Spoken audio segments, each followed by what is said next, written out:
Bonjour à tous et bienvenue sur Book TV. Au sommaire de ce JT du 17 décembre, la conférence sur le site Belle Ombre qui a mis en lumière un site archéologique d'exception, la rencontre des joueurs du PAUC avec les résidents de Montana, la rencontre des acteurs de la petite enfance, leur comité de pilotage a eu lieu le 5 décembre, la cérémonie patriotique du 5 décembre, l'exposition de Noël de l'association Sculpture et Art du Feu.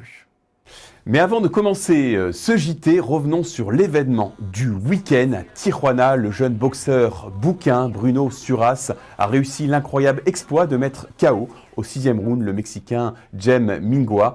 Les superlatifs manquent pour évoquer l'immense performance réalisée par le jeune Français sous les yeux médusés des spectateurs présents. Il faut remonter à 1997 avec la victoire de Khalid Railou face à Frankie Randall aux USA pour retrouver une trace d'une telle performance d'un Français à l'étranger dans le monde de la boxe. Car il ne faut pas se tromper, Bruno Suras a créé un séisme dans la boxe mondiale en mettant KO Jem Mingua. Une performance que le grand Saul Canelo Alvarez, seul autre vainqueur du Mexicain, n'était pas parvenu à réaliser. Bruno Suras avait surpris en acceptant un défi qui paraissait insensé face à un homme aussi réputé et dangereux que Jem Mingua. Le bouquin, qui évolue dans la catégorie en dessous, avait confié avoir un plan et on a finalement constaté qu'il avait bien préparé son affaire. Félicitations à lui, on est très fiers forcément à Bouc-Bel-Air. On avait eu l'occasion, enfin le maire avait eu l'occasion l'an dernier déjà de lui remettre la médaille de la ville à l'occasion des vœux du maire. On attend avec impatience qu'il revienne ici dans notre commune pour le féliciter à nouveau. Bruno Brunello Suras. Il y a plusieurs mois, des archéologues avaient fouillé le site Belle Ombre et avaient mis à jour une maison romaine exceptionnelle. Celui qui a dirigé les opérations est venu faire une restitution passionnante. Book TV était présente.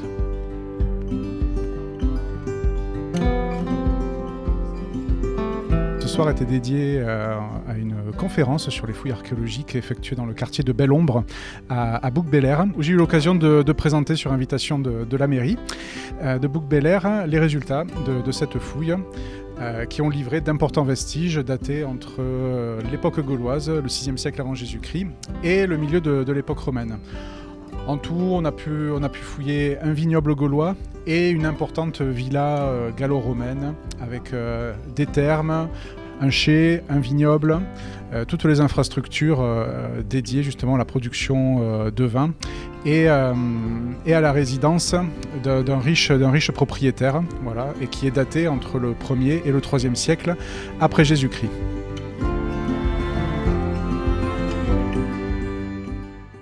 Les joueurs du PAUC ont une nouvelle fois brillé, mais cette fois-ci loin du terrain. Le club avait organisé plusieurs activités avec les seniors de la résidence Montana, un moment de partage avec beaucoup de sens en cette période de Noël.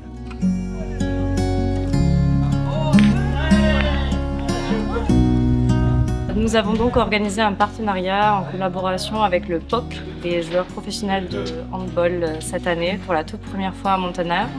Ils sont venus jouer à la pétanque aujourd'hui avec nos résidents, avec nos seniors. Voilà, donc le but c'est vraiment de faire des journées intergénérationnelles, que les joueurs de hand viennent à la rencontre de nos résidents et qu'ils puissent échanger, faire des photos ensemble et pouvoir bien discuter.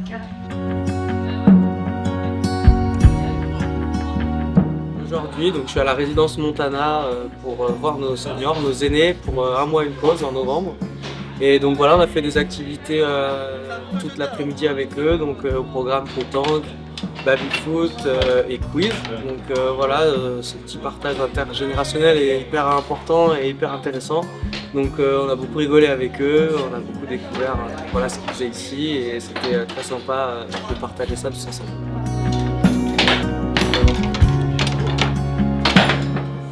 J'ai été passé l'après-midi avec l'équipe de POC de handball d'Aix.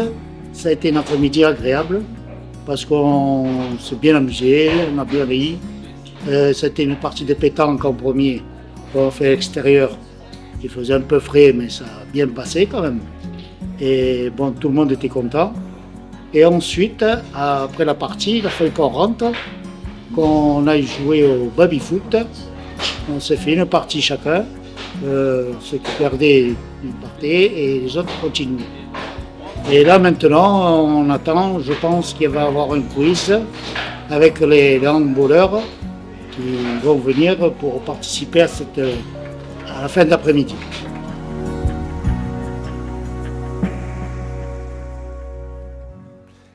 Ils œuvrent pour le même public, les acteurs de la petite enfance de la commune, qui se sont réunis donc le 5 décembre. Ils se sont rencontrés à l'occasion du traditionnel comité de pilotage.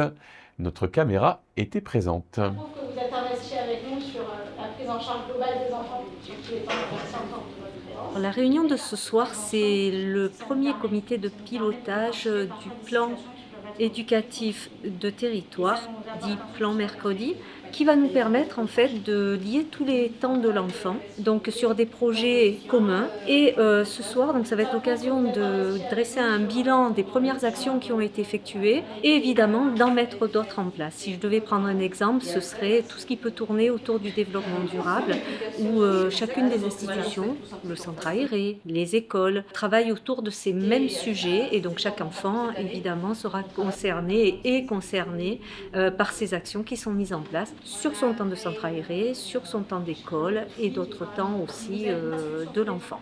On rend cohérent aussi la prise en charge de l'enfant.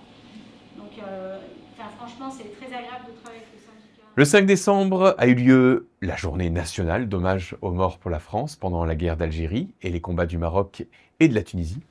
À cette occasion, l'équipe municipale, le Souvenir français, les anciens combattants et la réserve communale se sont réunis sous les marronniers en souvenir des soldats qui ont donné leur vie pour notre pays.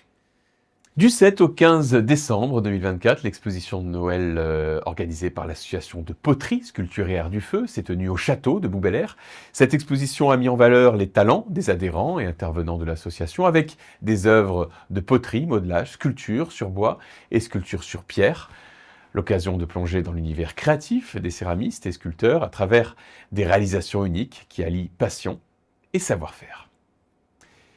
Merci de nous avoir suivis, c'est la fin de ce JT. On se retrouve lundi pour un nouveau JT.